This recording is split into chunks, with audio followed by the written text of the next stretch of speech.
Good afternoon. Today we are here to discuss, I think, a very, very special book. It's called For Now It Is Night. These are stories translated from Kashmiri, stories written by Harikrishna Kaul, written over a period of 3.5 decades, documenting in many ways the history of Kashmir and the sort of life of the people from Kashmir. It's published by Harper Perennial India. And to discuss the book, the translation, the politics, we have here with us, one of the translators. I'm very, very happy. You've just had an introduction, so I'm not going into details. So Tanveer, very, very happy to have this conversation with you. I've been reading these stories, these extraordinary stories over the last 3 or 4 weeks. I was especially struck by the epigraph of the translated volume. And I'll just read these couple of lines which act in many ways as an introduction to the book. Who knows who will still be here tomorrow? For now, it is night. For now, we wait. So these are in many ways stories of waiting, of bearing witness, of being patient, of attending to the now, while waiting also in a kind of suspended animation for a time which will perhaps not be night. So I just would like to begin by asking you, Tanveer, about the process of the translation, what drew, because this is an extraordinary kind of translation. It is translated by 4 different translators, one of whom you see before you. A kind of collaborative process. So I would begin by asking you about what the process was like. How did you decide on it? Hello, everybody. Thank you. It's wonderful to be in Kolkata always. I'm among the cities which, to a large extent, still celebrates literature and the arts with full gusto and exuberance. The question is quite pertinent because it is a kind of unique process through which the book was translated. And to make a confession, it was a serendipity to begin with. Yes, as usual, credit goes to Kalpana, Raina, who is one of the translators, and also the author's niece. She was looking for translators, and she lives in America. She was looking for translators in Kashmir. And through some common friends and connections, we came in touch with each other. And as usual, as it happens, we did a selection of the stories. So we wanted to represent the entire repertoire of Harikrishna Kaul as much as we could. And in the beginning, we started individually. We decided to divide the stories among us. And as we progressed, and this might be quite a awkward blasphemy, that pandemic played a very important role in bringing us together. We started before the pandemic. This book, the process itself, was punctuated with multiple political events that shaped and reshaped this country, as well as the pandemic that kind of changed a lot in the world. So we started, we met, we translated individually, and when the pandemic hit us, for a very long time, we didn't know how to go about it. And then we came online and we started looking at the individual translations collectively.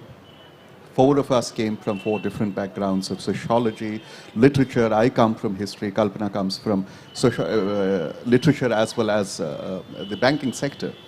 So it was around then that we realized that reading the stories collectively played a kind of a different role when we were reading them, because essentially reading is a kind of individual exercise in isolation, and so is translation as well, if you translate individually. But I believe collectively reading, so we started getting under the skin of the text, and we realized that the individual translation was not working at all. So that was the kind of trajectory it followed. And then we took off from there, and we revised all the stories together, all of us. So not a single sentence in this book or a single word has been translated without a mutual consensus. That's quite extraordinary, and I think it's also in many ways a political project of sorts. I mean, it sounds like that because when we talk about translation, we often talk in this discourse of loyalties and fidelity to the original and betrayal of the original, very strong words, very affective process. I think any translation is, especially when cultures are very dear to us, and they're particularly precious because possibly they're threatened also in many ways. So it is indeed a labor of love, but it is also political in many ways. So I was thinking, if you would like to comment on not just the politics of translation here, because in a different language, when you're translating anything into a different language and you feel somehow you have betrayed or somehow not been true to the original, there is a kind of anxiety, I think. I think a lot of translators, I mean, I've translated myself, I always feel a certain kind of anxiety. But in the context of Kashmir, I think, there is also this additional thing that you are looking at texts which were written in Kashmiri about a very, very local, grounded kind of life, which you're trying to now let out to the sort of larger world in a certain way, maybe unmoor it, maybe, sort of unhome it. Because home and exile, I think, are fundamental themes of the stories. So do you see translation as dangerous, as constantly flirting with the possibility that the language and the culture of the stories could be unhomed? That's a very laden question, I must say, and a very difficult question to answer. But let me try to unpack it this way. I think any act of translation is never complete. And if it ever completes itself, then it's a failed translation. There is no ideal translation, and we have agreed upon this. But coming from the political perspective, just a short comment on that since it was about Kashmir, and it was about a Kashmiri Hindu Pandit author, and the fraught trajectory of Kashmir's history over the last 75 years, it was doubly political for us. But about the betrayal from the language, he's also the first author who has a collection of stories in English, now translated in English. So that way it was even more daunting. Single author. There have been collections, yeah. But I would say that there are two ways that one could approach a translation. I was attending the previous session, and the gentleman on this side of the panel, I forgot his name, he spoke quite eloquently about the betrayal, the heartbreak, and what we call the fidelity or infidelity, or whether we are unhoming it, like you put it. But I believe there are fundamentally two ways. One, the translator becomes an intermediary, an interlocutor between the writer and the reader. The reader, whether it's targeted reader or it is the reader in general. Either a translator's job is to leave the reader alone, engage with the author, and bring the author closer to the reader. So that is source to the target. Or leave the author alone and bring the reader closer to the text. Now, one could ideally have thought that, okay, one would find a middle path where both could somewhere meet in the middle. But yes, but that becomes problematic. I think the fidelity has to be either one side, so you have to take sides. So in which case there is a lot that one talks about, laments about not getting the word right, not getting the... But are you able to make it resonate with the reader? And if you are unhoming it, are you able to enable a new home for these collections? Because it's ultimately, you are an intermediary between the two cultural contexts, right? So from one cultural context, the transition happens to the other. So how far are you able as a translator to make that transition as smooth and resonating for the reader? In that, I would say that there is always a danger of losing that, but I would harp back on the Walter Benjamin theory of the spirit and the letter, that where the fidelity essentially, when we talk about translation at the surface level, is to the letter. So I think in these cases, what I described as going or going back is the fidelity or loyalty to the spirit of the text, to the intent of the author. I think that makes it slightly easy, if not, very easy. Thank you for that response, actually, because I was also struck by the fact, because a lot of translations do have glossaries, and this doesn't. And I thought that was very refreshing and very liberating, because, you don't have to go and check, the glossary for every... So things like that I found very interesting about your translation. And also the fact, because you mentioned Benjamin, I was thinking that, the other thing he said about a translation, that the translation gives the text an afterlife. So it's not just a loss, it's also a gain, and it is, it resurrects the text for later times in different cultures. So, yeah.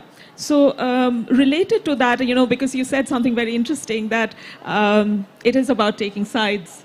And again, one of the things that I was struck by when I read these stories is that Harikrishna Kaul is never taking sides, and how difficult it is to do that in a context where you are sort of located in a particular kind of community. There is communitarian conflict, there is a certain kind of politics which is constantly pitting community against community.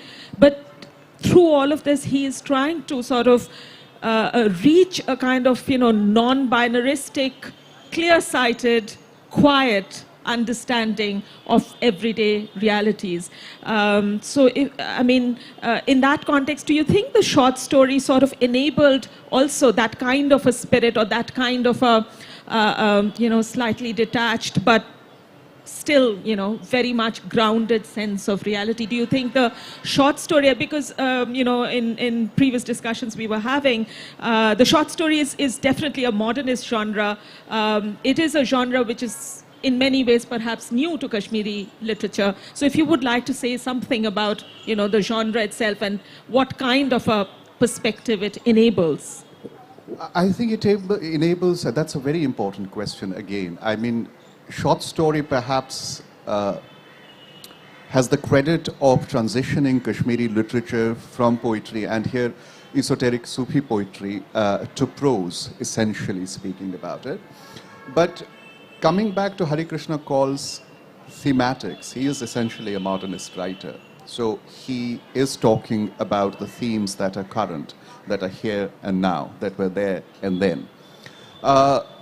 Unlike any other, there's a galaxy of short story writers that wrote with him, and he comes from the second generation. And if you see the 47 onwards, Kashmir's trajectory, politically, socially, and culturally, it is a very complex trajectory. You cannot look into the politics and formulate your viewpoint without considering the societal. You cannot look at the societal without considering the cultural. You cannot look at the cultural without considering the linguistic. You cannot look at the linguistic without understanding that how language also predominantly becomes a tool for negotiating a very complex social space. I think he had a kind of finger on the pulse of the people, instead of what we have. We have a robust tradition of progressive writers who came to the front in 1950s, unlike anywhere, like everywhere else. But what he does is that he charts out a trajectory, what brings him closer to, that he makes a linguistic transition, which is in a way subversion from writing in a language that was vogue in the literature to going into the depths of the society, of the mundane, of the everyday. And when he essentially started as a Hindi writer in a context where there were very few readers for Hindi. I mean, these were academics, these were scholars who were working in the academic domain. But when he transitions into Kashmir, he expresses in one of the essays that he had this fear of what language should I write in, what kind of idiom should I carve for myself. And the stories revolve around that Kalpana puts it very well, my co-translator, that 1 square mile of the downtown, it is essentially the mundane, the everyday, but also at the same time the themes of the modernity, of alienation, of exile, of loneliness, of being torn apart in terms of making choices. And he doesn't, he's not out there to carve a resolution for all this, but he hands it over to like it is, over to the reader. And that perhaps makes him unique among his cohort of writers who were writing at that point of time. So, again, related to this question is my next question, which is about history and fiction.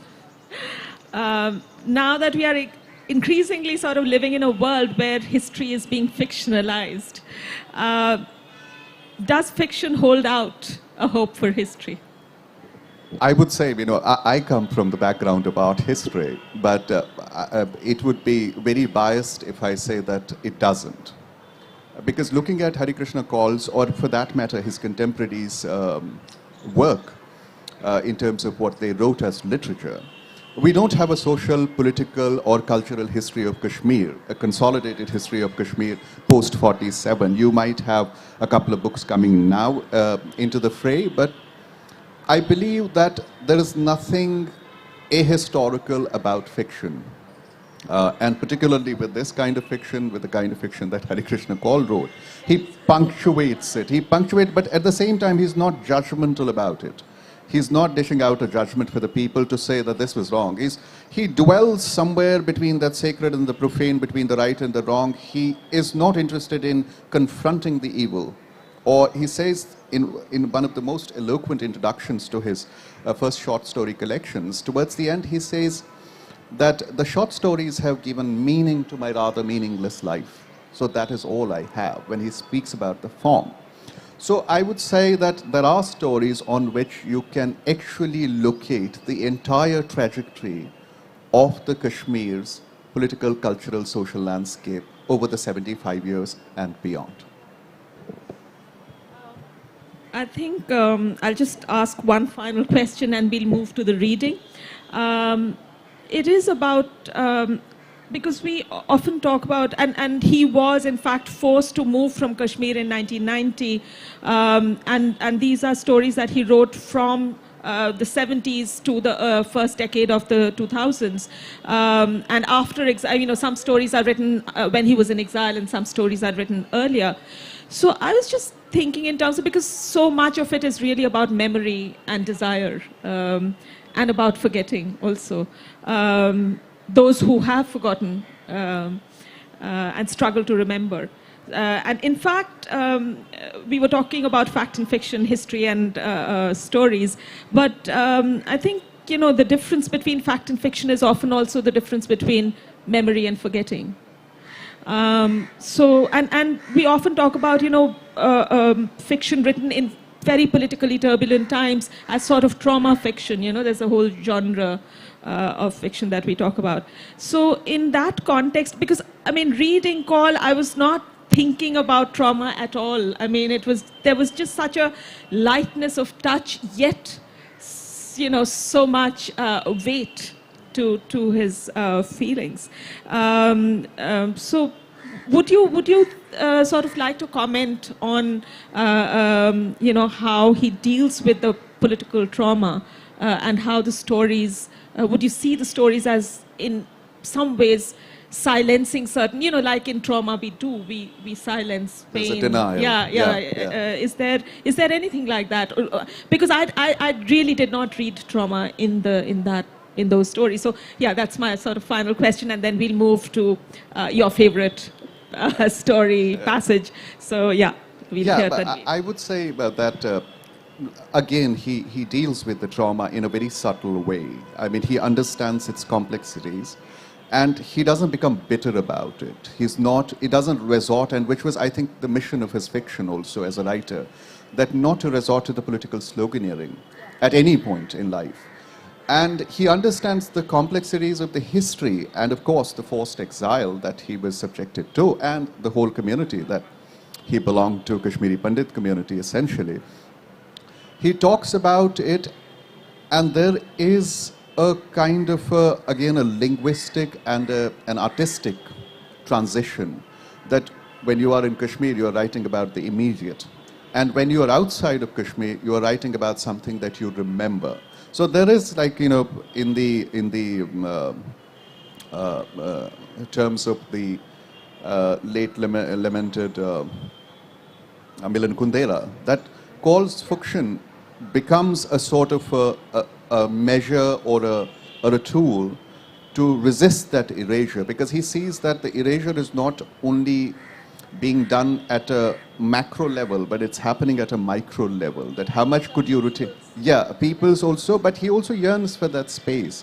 What he lost essentially was his audience, because he was writing in Kashmir, and he was a celebrity writer, no doubt about that. But about the exile, he goes further deep into the context of the exile and what it means to the writer. And there you see that there are struggles that are perhaps for everybody in the community, but there are struggles that the community also individually struggles to, you know, become habitual to a new habitat, to an order that they were not. And in that sense, I would say perhaps the last story in this is about that trauma. And he goes from he blends the history with the allegory, and then trying to make sense, because that kind of displacement cannot be made sense of if you think, you know, you think that you can think sanely about it, because it's insane in every term. So what are the challenges for a writer to kind of capture that element? And he was barely into 11th year of his exile when he passed over. So he was also processing it as a writer, taking his time to process it. But what he wrote during those days, I think, marks a kind of a significant transition in the literary history of Kashmiri as a language and short story as a genre in the language. Thank you so much, Tanveer. And if you would like to, so finally, I would request Tanveer to read from this collection, so you get a sense of the translation, as well as the kind of tone, the uniqueness of tone that we are talking about. So I'm not going to, you know, read long paragraphs, but I will read one excerpt from this story, which is very close to my heart, which is called That Which We Cannot Speak Of. And this is perhaps a portrait, a very literal portrait, and a very tangible portrait of the Kashmiri society. The compositeness of it and the cultural differences, the implicit understanding between the communities, to what extent they can talk about each other, or to what extent they have to remain circumspect about it. It's on page number 135 in the book. And it's about multiple things. Again, he takes the device of allegory and story and history writing. I remember then that Jawlal, a relative of mine who lived in Ganpatiyar, was getting his daughter married. The groom's family had told that there would be wealthy guests accompanying the groom, and they could not bring the wedding procession to the seedy Ganpatiyar neighborhood. Poor Jawlal was very agitated. Many of his relatives lived in posh areas like Karan Nagar, Jawahar Nagar, Chandpura and Shivpura, but none of their homes were available for the wedding ceremony. Jawlal had discussed this problem with a colleague, Maqbool Hussain Mir, who had recently built a house in Batspura. He said to Jawlal, "Your daughter is like my own. If my house cannot be of help now, it's of no use." The wedding was still a few days away, and since it was a daughter getting married, we had to ask Jawlal if he needed anything. The bus was very crowded. There was barely room to stand, let alone sit down. Eventually, a young man took pity on my wife and said to her, "Hey, Congress lady, come sit here on the bonnet." Today, he called her a Congress lady. 6 years back, another man had addressed her as Janta lady. And before that, she was called as a grand lady. The labels Congress, Janta or grand did not matter. What mattered was the word lady. It was almost like a refrain in a poem. While the lines changed, the refrain stayed the same. She was always a lady. We reached Batspura at 7 in the evening. My wife started chatting with Jawlal's and Mir Sahib's wives in the kitchen while I went to the drawing room. Jawlal and his friend Mir Sahib, the owner of the house, were not there, but a few people from Jawlal's family were. And I'm getting to the heart of what I said. I sat in a corner. There was a priest there who I did not know. He looked at me for a while, and then he asked Jawlal's cousin Kishanji, tell me, is the kitchen clean? Yes, it is clean, he replied. The priest then got to the crux of the matter. In my opinion, Jawlal has made a mistake. How can sacred wedding rituals like Kanyadan and Brahma Yagna be performed in a malicious house? Would this be sanctioned by the Vedas and other holy books? The groom's mother is also upset. She has expressed that sending the groom to a Muslim's house is inauspicious. Kishanji responded. She's right, bless her, Panditji remarked and turned to me. Could you shut the door, please? Sometimes one wishes to have a private conversation, but how is that possible when the people are everywhere?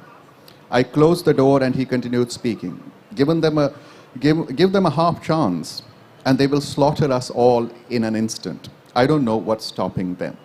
But cut to the end, what he says, that then the Mir Sahib arrives at that moment the door was flung open and Mir Sahib entered the room. We all greeted him. He offered us some tea and we replied that we had tea in our houses. He ignored our response and insisted that we must have something. He told us that Jawlal would be back soon. The groom's family had brought up a few problems and he had gone to speak to the mother. With Mir Sahib's arrival, the subject of our conversation changed. Panditji praised the locality. Kishanji added, Batas are cowards. Batas is used for Kashmiri Pandits. They have moved to far-flung areas like Pampur and Crew, but they never considered moving here, as if they would be killed. An animated political discussion followed these remarks, then moved to the recent elections, and we had soon formed a cabinet of finance minister, power, industry, forest, and health ministers. I asked if anyone knew who would be the education minister. Education minister will be Maqbool Sahab. He has been a professor and is the most suitable candidate, Kishanji responded. Thank you. Thank you very much, Tanveer. And I request all of you to read this extraordinary collection of stories by Harikrishna Kaul. Not just from where it comes and what it stands for, but also for its extraordinary sort of intrinsic quality and tonality. So thank you very much.